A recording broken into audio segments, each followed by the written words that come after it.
Dating apps are not for us. Saturday, April 5th, 7 p.m., virtual date night for Christian singles. One night only. Virtual date night. Are you looking for love with purpose? Join us for a special virtual date night for single Christians open to a courtship that leads to marriage. Email us your pic to secure your spot to stephaniemseat@gmail.com. Women in Ministry, an anthology by Stephanie M. Seaton, featuring co-authors Apostle Patrick L. Taylor, Pastor Latoya Harris, Minister Melody Carter, Elder-elect Nathaniah Simeon, Tracy D. Hill, Elena Maria, and Tanisha Priolo, a powerful collection of testimonies, faith, and purpose. Women in Ministry is more than just a book. It's a testament to the strength, resilience, and unwavering faith.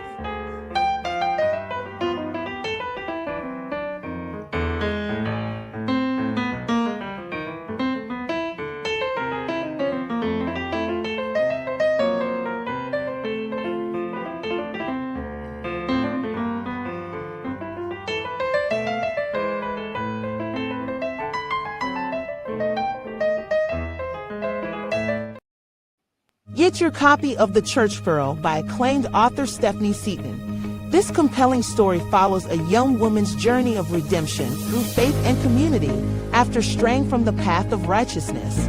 Rediscover her purpose and meaning in life. Available now on popular online book sites. Don't miss out on The Church Girl, a transformative tale resonating with the power of faith and self-discovery.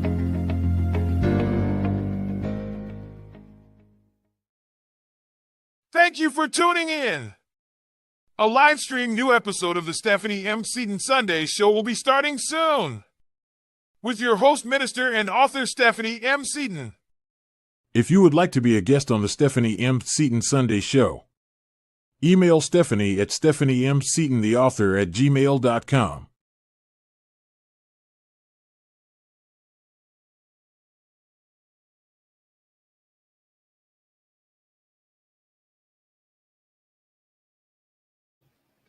Hello, hello, hello, and welcome to our Thursday night episode of the Stephanie M. Seaton Sunday Show.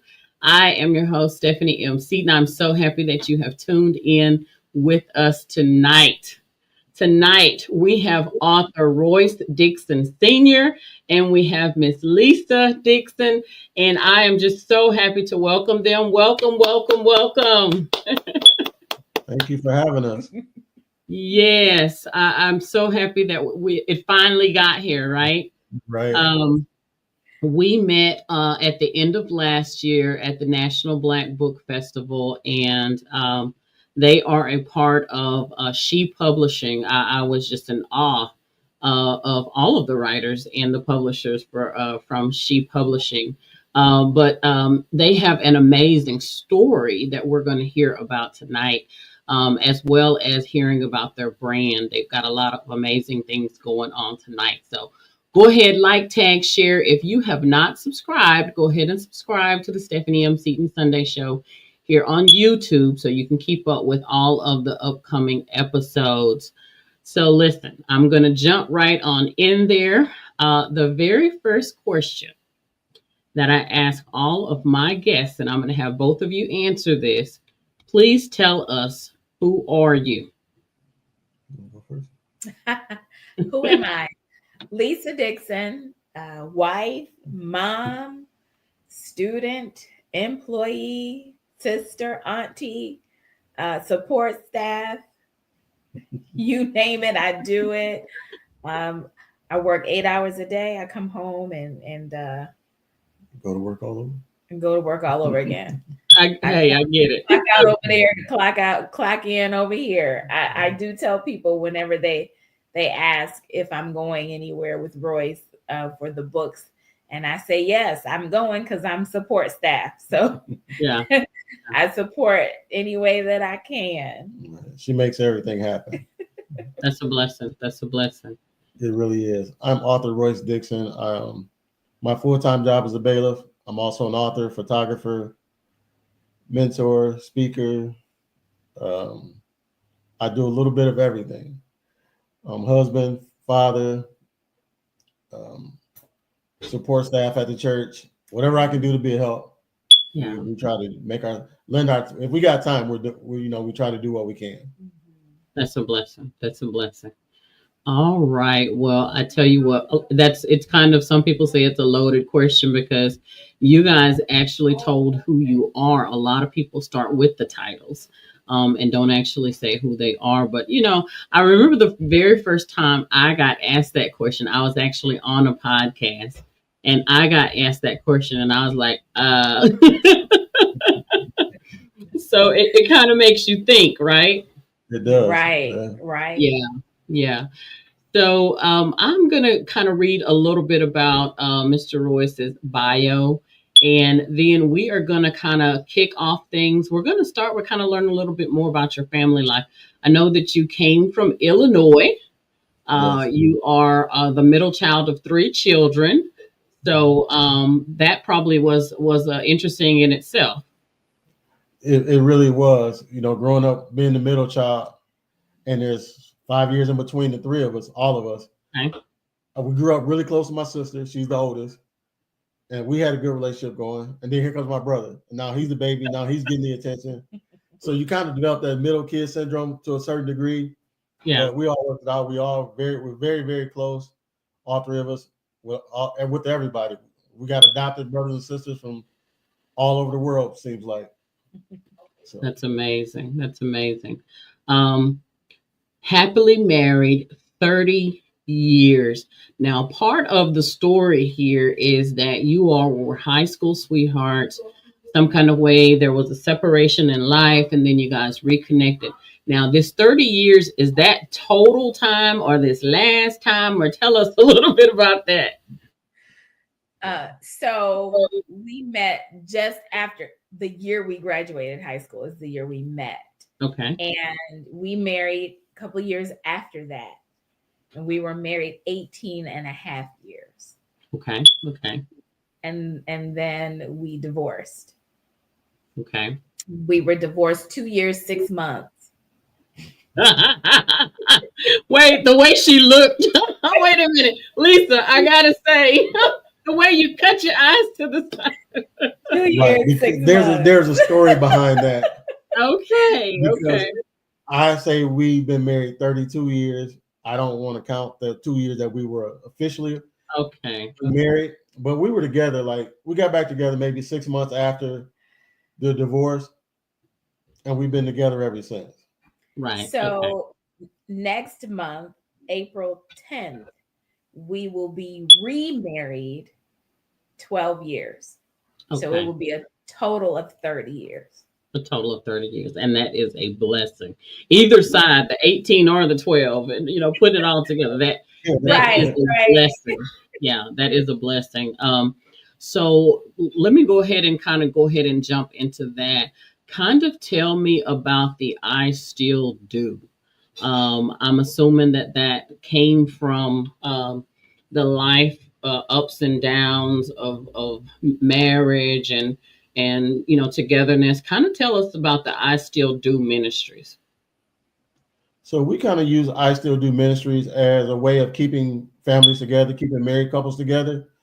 We realize that once you say I do the first time, you have to continue to say I do every single day in order to keep your marriage going strong. Right. So right. After we wrote the book, we decided to start our own ministry, marriage ministry. We thought, what better title than I Still Do, just to remind couples to still continue to do the things that you've been doing when you got married. Yeah. I truly believe that we choose each other every day. And I say that because every day lends itself to an opportunity for us to neglect one another. So we choose each other daily. I still choose you. I chose you today. I'm going to choose you tomorrow. When I walk out the door, I'm going to represent myself as well as you. So I still do. Mm-hmm. I love that. I love that. And how long have you all had the I Still Do ministries going? Oh, we started 2014. Yeah. About 2014. About a year after we remarried. Okay. That is a blessing. Now, just off the top of my head, I'm thinking to myself, did you all think that maybe that was part of the breakup for the purpose of the ministry that would come? He has said that. Yeah. I would like to believe that I didn't have to go through all that to get the lesson. I would Yeah. like to believe that I wouldn't have had to. Yeah. But I suppose to some certain extent, some lessons you're not going to learn unless you front and center, because Right. I wouldn't have any point of reference had I not gone. Yeah, because so maybe it wasn't necessarily for you all, but for the couples that you will minister to and that you will come in contact with. Now you are able to say that you actually know and you felt it. You'll be able to actually know exactly how they feel because you actually went through it. So it gives you more credibility with couples. I think that's definitely true. So many times you hear from people who aren't married or people who have maybe read something in a book. Yeah. You know, and then they try to teach you how to be married. And how do you know unless you've been through what I've been through? Yeah. You can have empathy for it, but it's different when you go through it and you have those feelings and that hurt and that pain. Now you can truly talk from your heart and people can recognize that it's real what you went through. Yeah. No, that's I mean, these days, and I say these days, meaning the society that we live in, people want real testimonies. They want to know that somebody else has been through what they're going through and felt what they felt. So I see that you have 2 children, a daughter and a son, close-knit family.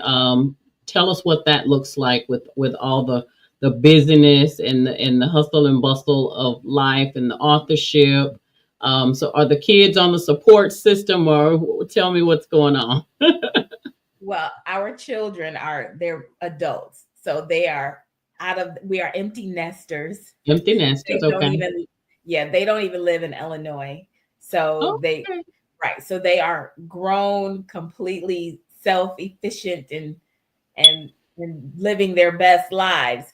But I would say that they are definitely supportive. They hurt through this process, even though they were younger or older, rather. When we divorced, our son was 18. Yeah. And our daughter was 22 at the time. So they were both young adults when the divorce took place. And they still were able to, even though they were both gone, my son was in college, my daughter was in Wisconsin, they both expressed their disappointment and hurt behind it. My son, being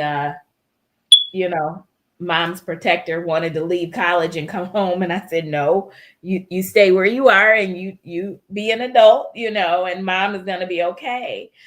I think because of their age, they were able to process it a little better. Yeah. Of course, they love the reconciliation and seeing us now, and they're supportive of the books and the business and all of that. And I think unlike other children, they didn't get mad at one parent or the other. They didn't try to choose sides. Oh, that's good. Yeah, they never acted different towards me, or they never acted different towards Lisa. So I think that's a true testament of their growth. And and I think also because we were not very vocal about what was going on with the children or anyone else. And I think that helped our children as well, because it wasn't a war of the roses. We were not throwing things and,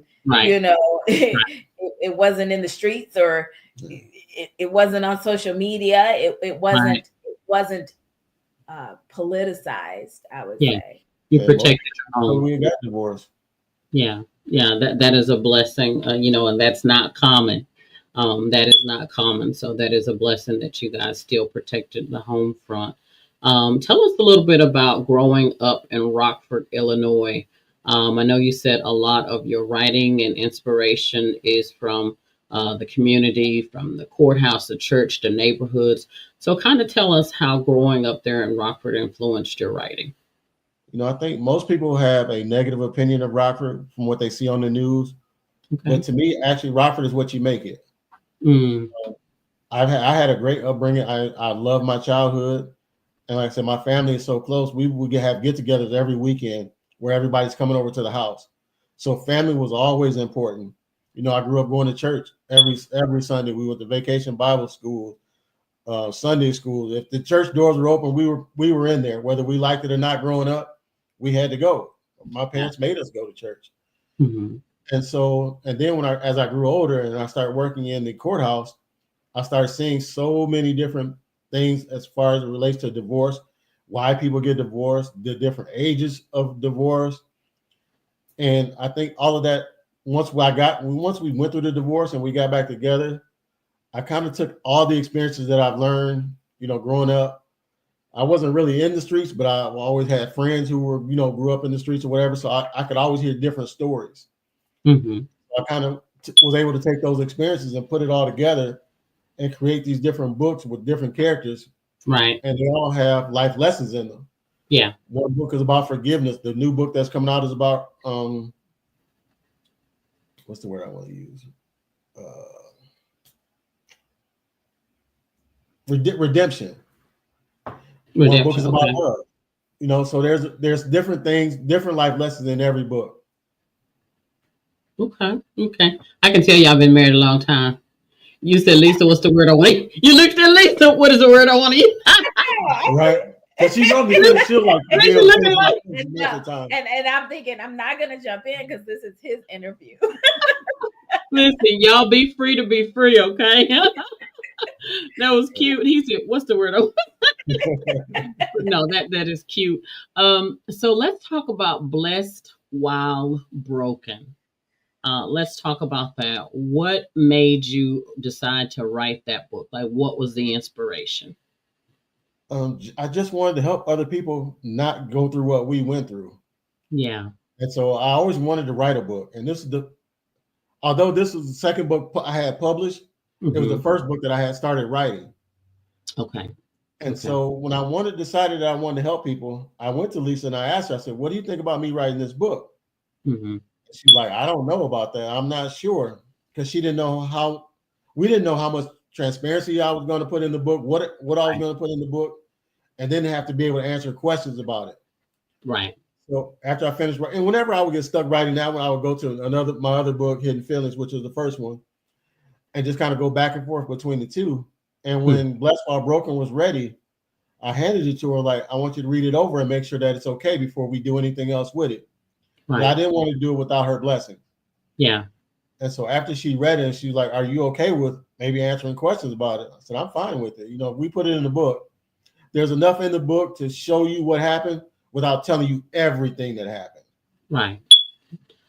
And so once I wrote it and she gave me the okay, you know, we just went forward with it. And it seems like there were so many people who came to me after they read it, like, I didn't know this about you. I didn't know that about you. Yeah. Or I was going through that same thing and I didn't know who to talk to about it. Mm-hmm. And I think that's the problem with most of us who go through divorce. We don't talk to anybody about what we're going through. Mm-hmm. Mm-hmm. And we rather just deal with it internally and end up hurting ourselves in the process. Right. What is the overview of the topic of the book? Let me have Lisa answer that and then kind of tell us how you felt the first time you read the book. So the overview of the book is how to recognize your wrongs before you accuse someone of their wrongs. So more of a self-reflection. Okay. And then how to hit the reset button. Yeah. And not have to go through what we've been through. We've spoken a little earlier about if we would have been here had we not gone through that. Mm-hmm. There is a way, you know, take our testimony as the way. There is a way to not have to do that. Yeah. You know, it was our story. It doesn't have to be the next couple. If you wanted to see what it looks like, if you want to see how to get to the other side without going all the way to the courthouse and back, because you may not make it all the way back.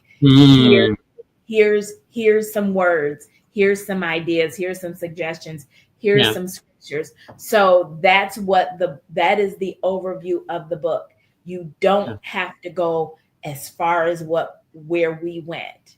And I think for me, my hesitancy in him writing it was really just that we got it wrong. We didn't make it. So who's gonna listen to us? And then he would say, who better to listen to? The ones that, got it wrong but figured it out. And so when he handed me the book, yes, I definitely wanted it to be as real to hit the mark, but I also, that was still my life.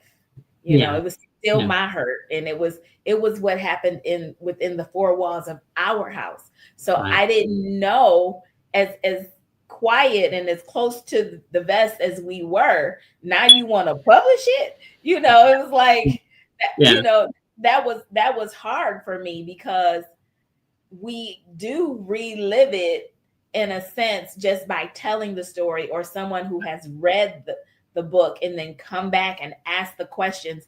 We do have to kind of sit in the decisions that we made and govern ourselves, not just in that time, but in the present time, so that we too do not get back to where we were. So I think that encompasses where I was with the book itself when he wanted to release it, and the intention of the book and what it is aimed to do for couples. I was thinking to myself, one of the toughest things about being a writer is, well, let me say this, not just being a writer, but the inspiration of writing is based on your life. It's based on experiences, whether good or bad, whether we played the good part or the bad part.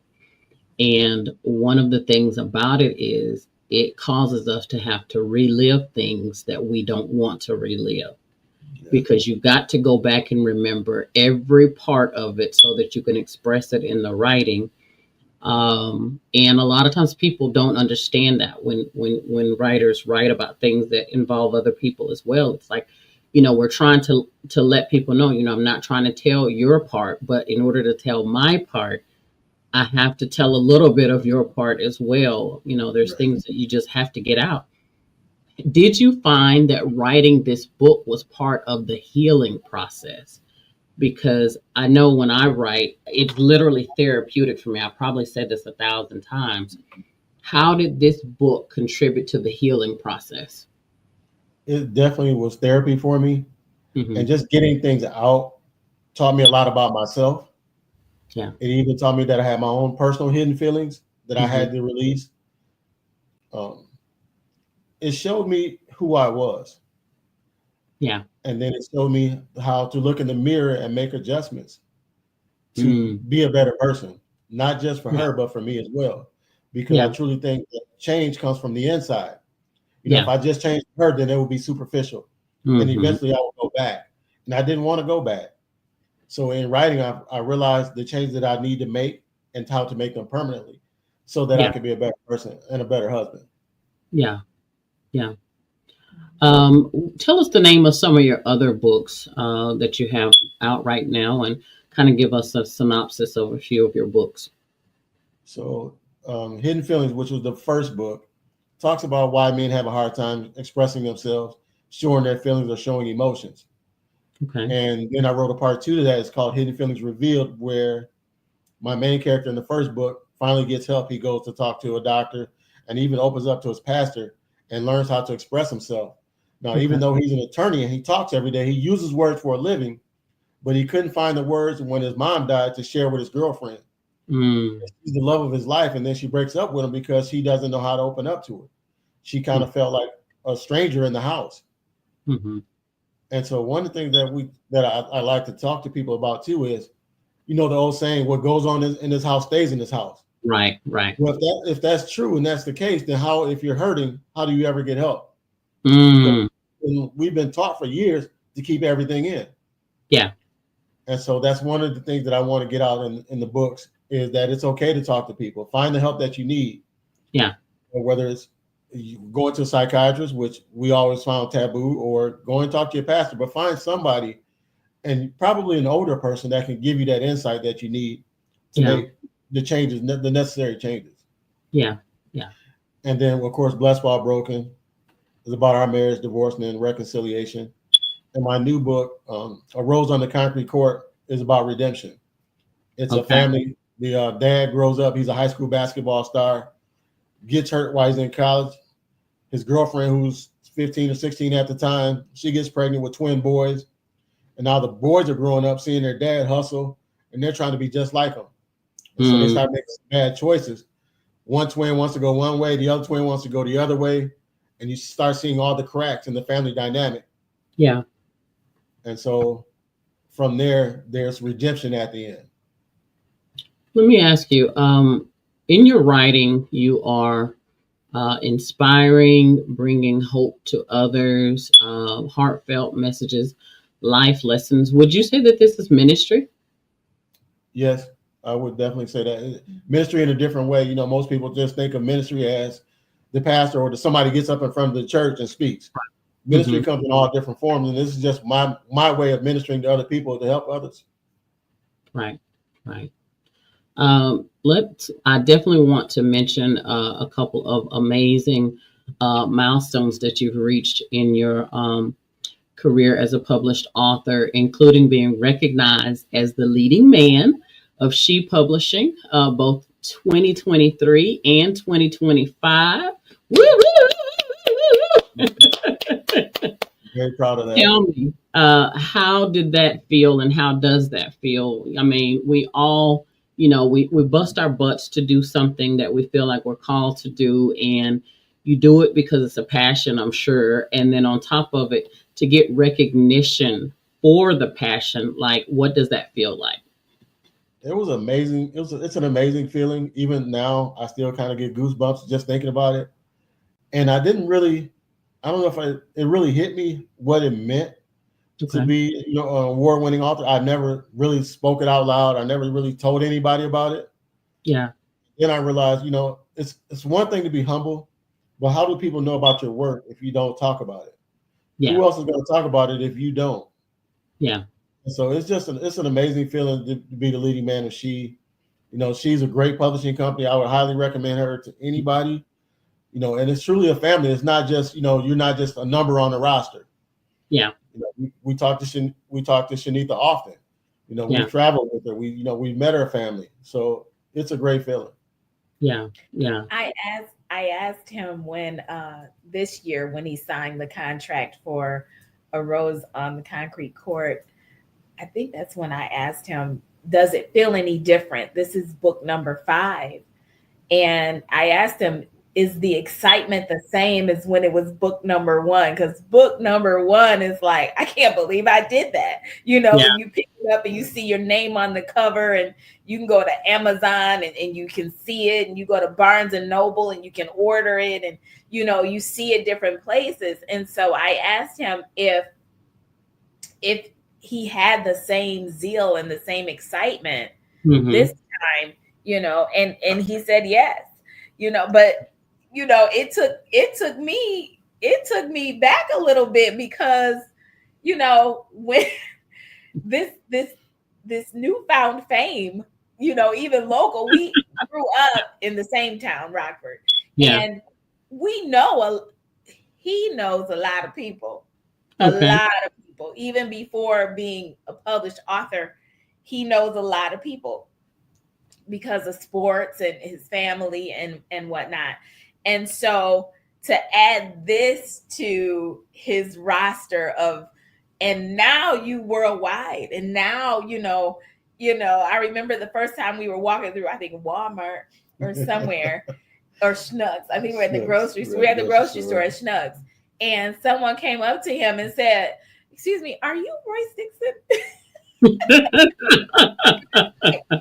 at him like, yeah, he Royce. And it was so funny because, we get in the car and it's like, wow, and at the time, did we have a dog at the time? Did we have a dog? And I said, but they know you as the author, and you still take out the trash, you still walk the dog, you still do the poop scoop, all of that, you're still a regular person. But to add this to him and see his growth through it all, and how he juggles it all is still is exciting. Every time he signs for another book, it is just as exciting as the first. It is. That's amazing. And you know what? You have to keep that excitement, because your readers and your followers, they're looking for that. They're looking for that every time they pick up one of your books. They want to still see that version of you. So it's very important for you to do that. We've got Mr. Carl Roberts. We've got several people that are tuning in to the interview tonight. We've got Mr. Carl Roberts in the house. He says, y'all are a special couple. Glad you guys stayed together. Thank you, Carl. Thank you. So we will have several people that will be chiming in, and we'll show their comments as they chime in while we're going on with the interview on tonight. So what would you say, Royce, to someone that is thinking about writing but doesn't quite know where to get started? What would be your advice? My advice is everybody's got a story to tell. So what I kind of tell everybody is I keep a notepad in my phone. So even if you just write one line a day or 2 lines a day, whenever you feel inspired to write, take out the notepad, just jot it down real quick. And before you know it, if you do that over some time, before you know it, you got a book. You just got to put it together now. Yeah. But everybody's got a story to tell. So why not tell it? If you feel like your story is that good, is good enough, and it's something, if it's something that you want to accomplish. Because I always wanted to write a book. I started out wanting to write a comic book. I used to love to draw when I was a kid. Okay. But after time went on, I stopped drawing as much. So I kind of lost the skill, the hand-eye coordination for it. But I picked up a camera. And so now my camera is my way of still drawing. So whatever you want to do, go for it. I mean, what's the worst that can happen? Yeah. I can't remember the quote exactly, but it's something to the effect that's, pretty much some of the most amazing inventors and people that have accomplished amazing things, that it would not have happened if they didn't make the first step. That's the paraphrase. I'm making up my own version, okay? But that's the paraphrase, is you would never get the final product or the success if you don't actually get started. And so, sometimes this thing can be a walking on water situation, you're trying to figure it out. But, now you have those grocery store moments and all these amazing things going on. And so, we just have to trust the Lord in the process. What do you guys have coming up next? Any events that you're going to be hosting, or what do you have coming up next? You want to go? So we will be collaborating on a piece. I don't know what it will be. Individuals have asked me about my side of Blessed While Broken. They want to hear from my perspective. I don't think that's going to be the work. I think we will come up with something. We're gonna write something together. We will be writing something together. I will be going to Indianapolis soon. I think we have another event at the end of this month. We're going to be in right here in Chicago, the Chicagoland area, with another book signing. It's at a book event. Okay. And then, of course, probably coming back to Houston again. And that's in October, right? Yeah, that's in October. I think it's like the last weekend or either second or fourth weekend in October. Okay. And then from there, I'm taking pictures. I'm just whatever I can do to be a help to other people, to be a blessing. Right. That's the whole reason why we started Be Blessed Culture. We want to be a blessing to other people. And that's what it's about. Let's go into that Be Blessed Culture. So I know that encompasses your clothing line and photography. Tell us about Be Blessed Culture. Be Blessed Culture started out as Be Blessed Clothing. And back in 2017, I had the idea of starting this clothing company. Okay. Well, even before that, I've always hated wearing other brands that, like I don't want to say the name, but they don't really mean anything. They don't have a meaning behind it. Right. And so I wanted to start something that had a meaning behind it. And so she was like, well, why don't you just design your own logo and go from there? Started doing t-shirts. So we came over with Be Blessed Clothing, and that took off. And then from there, she kept showing me different gifts, and I just started using my gifts, and it went from the clothing line to photography. And I wanted to put everything under one umbrella. So Lisa came up with the idea, why don't you just come up with Be Blessed Culture? And that way it can encompass everything that you do, including your writing, and we have it under one business. Okay. So I thought that was a great idea. So let's go with that. And like I said, Be Blessed Culture is just a reminder to be a blessing to other people. Genesis 12:2 tells us that we are blessed to be a blessing. Blessed to be a blessing. So we try to give back any way we can. And not only that, because culture is a way of living. It's not just a t-shirt. Right. It's whether I have the t-shirt on or not, if this is my culture, if I am living in a blessed culture, then you're going to see that regardless if I'm wearing a t-shirt that says blessed. The other day I went into Schnucks and I had on one of our sweatshirts, and I just gotten off the highway. I was so tired. I was delusional. And I walked in, and the woman, she was looking at me and she said, "Yes, you are. Yes, you are. And I am too." And I looked at her like she was. Yeah. That's all she said. And I'm like, "I'm sorry." And she said, "Your sweatshirt." And I said, "Oh, yes." Yes, I am. And yes, you are too. But it is truly in the way you carry yourself. It is a culture. Yeah. I ran into another lady one day with one of our shirts on, and she stopped me completely. She did not look like me. She didn't look like me, but she saw my shirt, and it wasn't the wings. I believe it was the crown. We have different graphics on the t-shirts, and I believe it was a crown, and the back of it says, "At thy right hand stands the queen." And she stopped me and she said, "I love that shirt." I said, "Thank you." And then I started talking to her about it. Yeah. And she said, I'm Christian too. I said, "Oh, okay." And we're just chopping it up in the aisle. And before we separated, she said, "Can I give you a hug?" Oh, that's nice. Yeah. Yes, you can. And it may look odd from any onlooker. It was obvious we really didn't know each other, but to know that we can carry this in our actions, in the way we interact, and I believe it has opened doors that no man can shut. Yeah. Because that's what it's about. If we say that we love the Lord, and we're all saying that we love the same Lord, God the Father, Jesus the Son, the Holy Spirit, we should be able to walk in fellowship with each other. Right. That don't get me on a whole nother subject, but I have a phrase that I say: relationship over religion. Yes. When we have relationship with Christ, we can do things like that, embrace people that are different.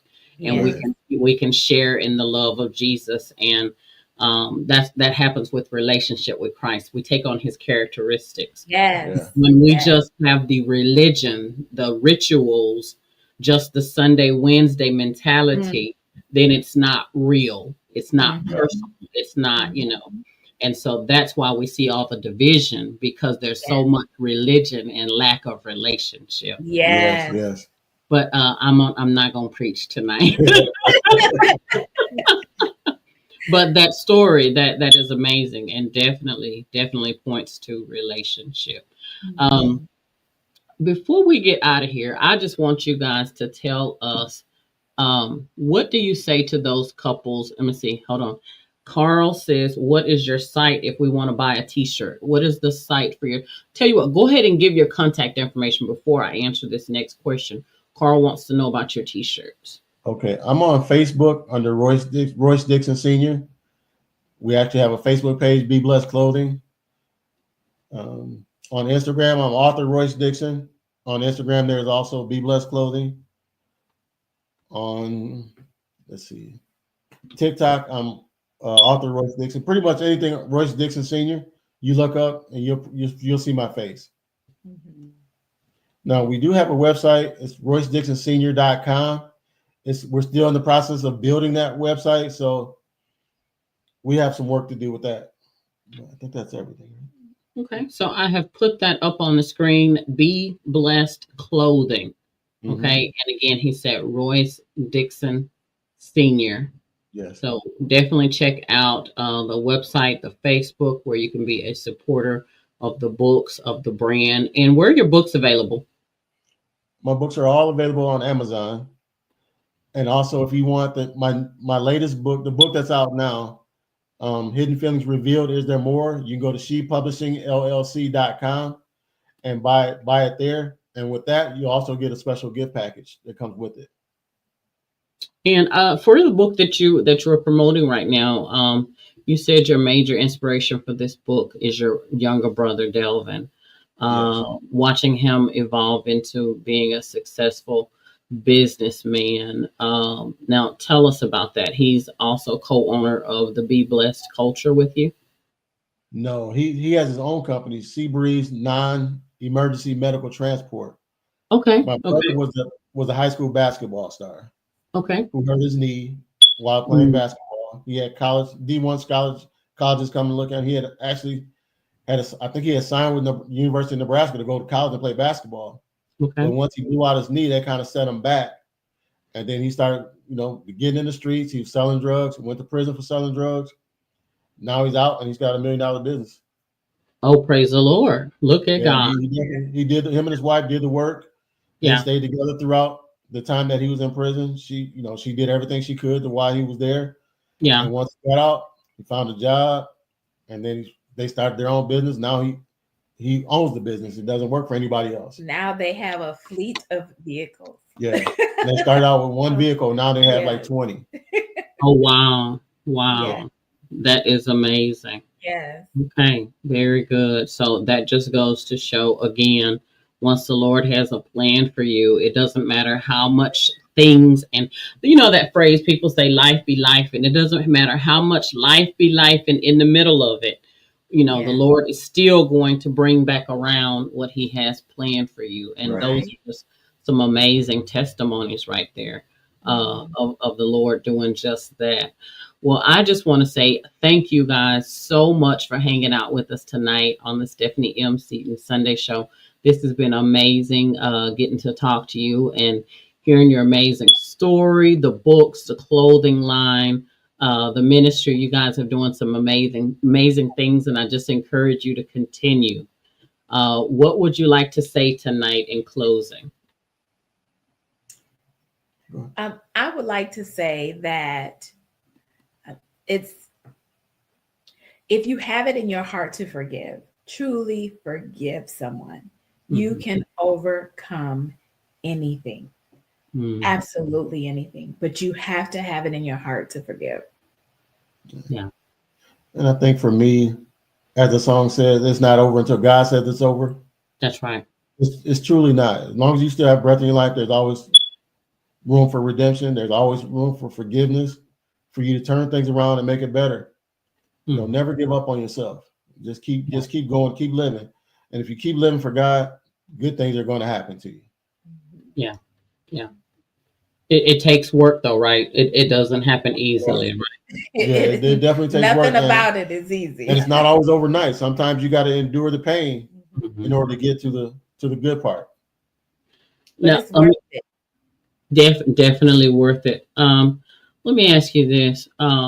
In this trial that you guys went through in your marriage, was the Lord already the foundation of your relationship? Or did he come into the relationship more so during that time?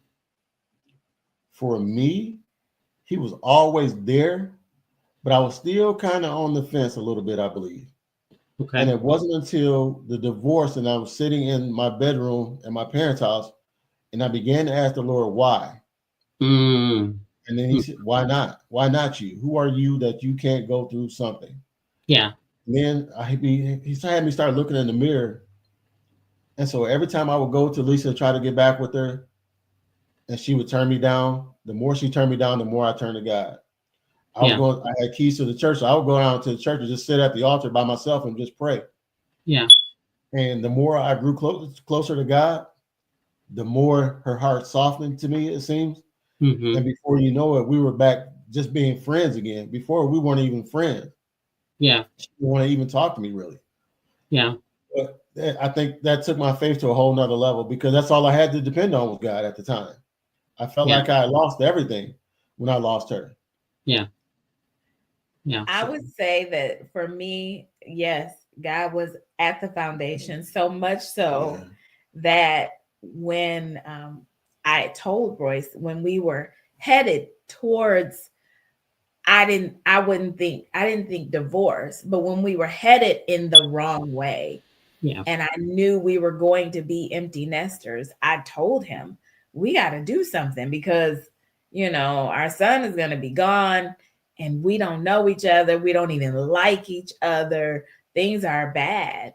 And when we dropped him off at college and Royce came home 2 days later from baseball, and I'm like, we got to talk. This is not good. And he told me that we were, the Lord told him that we were to get divorced. Mm. And I said, the Lord told you? Yes. You prayed? Yes. This is what he said? Yes. And my next statement was, when are you leaving? Mm. Because he told me that the God that I thought we both believed in told him to leave me. Mm. And if he told you to do that, my responsibility is to help you be obedient to what God told you to do. Yeah. Now, did I believe that the Lord told him that? I didn't believe it. I had not prayed, Lord, are we supposed to get a divorce? And this was a confirmation. This was the first I'm hearing it. So when he told me, yes, I prayed, yes, I heard, and yes, he said. And so I had to, the book says my arms are too short to box with God. He told you to go. Yeah. Yeah. So how sometimes you have it's a fairy tale made up, but you have the good guy over here and the bad guy over here. We get it. Yeah. Sometimes you can't hear the difference between the two. Yeah. Yeah. Because you're in pain. Yeah. And you don't know. I didn't know how to deal with it. Yeah. And so I'm listening. I'm like, okay, if we're not together, we're not already speaking, then she can be happy, then maybe I can be happy. Right. And so I thought, truly, at the time, I thought that she would be better off without me, because I was making her miserable. Right. So I thought it would have been a release. But the day we got divorced, after the judge signed the papers, I'm like, this ain't right. Yeah. And so I immediately went looking for her and couldn't find her. It was like she had disappeared. She was gone. Yeah. And so I even called her best friend. Hey, can you check on Lisa? We just went through the divorce, and I don't know where she's at. So it was difficult, but we definitely had to learn how to lean on God even more. Yeah. Mm-hmm. Even when Lisa, we got the divorce, and bills were due still at the house where she was at. She got a raise that same day. The day of the divorce. Divine. The day of the divorce. When I went and got divorced over my lunch hour and came back to work. Yeah, it was part of the process. Yeah. And when I sat at my desk, I had an email from HR, and that email contained the amount of my very first increase on my job. Yeah. And to me, that was God confirming, I got you. Yeah. I got you. The Lord has a way of doing things. What we think is the train is derailed and it's off the track. We think we've done something to mess up his plan. And there's a seen a sign that said, you are not that powerful to mess up the plan that God has for you. Yeah. We may deter it, it may take a little bit longer than expected, but it's going to come around. And so just those things that he did, even when we miss it or we think we hear, because, the enemy, he does those distractions is what they are. Yeah. But the Lord still provided and protected. And, obviously there needed to be a little bit of time there to gather some thoughts and some plans, but also like I was saying before, you didn't know at that point you were going to be birthing a couples ministry. No. And so in order for you to birth that couples ministry, you had to go through some things, because all you knew was togetherness. You couldn't minister to people, who had been broken up, because you hadn't experienced that. But the Lord still came in with financial provision and everything else. And now, you guys are blessed to have the ministry of I Still Do. So, man, amazing, powerful testimony. If you've got a podcast, you need to get these two on your podcast. You need to let this story really be told, because this is amazing. I love it. I love it. I love it. And God still gets the praise and the glory. Here you guys are here, collectively over 30 years of marriage, still together, still smiling, still looking at her to give you your next word. Right. Everything. Yeah. My everything. Yeah, that is beautiful. Thank you, Royce. Thank you, Lisa, for being here on the Stephanie M. Seton Sunday show tonight. Hopefully you guys will be back in the Texas area and we'll meet again. But thank you guys so much for being on tonight. Thank you. Thank you. Thank you for having us and putting us on. Oh, you're welcome. You're welcome. Thank you to all of you that have tuned in tonight for another amazing episode of the Stephanie M. Seton Sunday Show. We will be back on next week, so make sure to tune in on next Tuesday and next Thursday, where we will have another amazing guest on Tuesday night as well as on Thursday night. Have you registered for the Men Hurt 2 conference? And have you registered for the women's conference, Hiding Behind the Lipstick?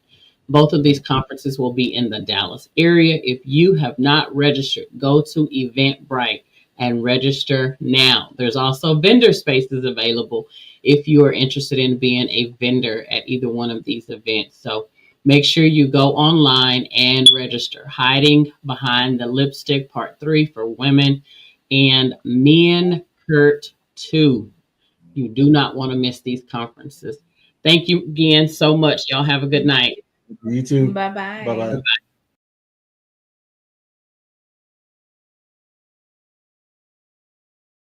If you would like to be a guest on the Stephanie M. Seton Sunday Show, email Stephanie at stephaniemsetontheauthor@gmail.com.